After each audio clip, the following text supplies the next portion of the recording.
That means when you wake up in the morning, before you scroll on that telephone, you ought to pray. Before you get that crust out your eye, you ought to pray.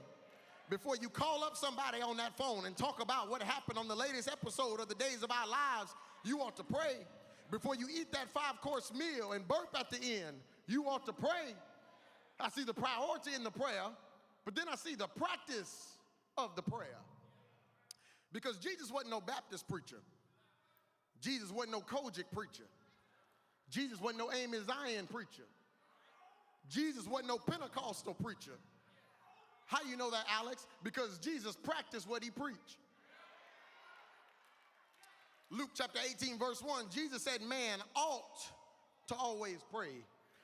That word ought in the English language is a recommendation.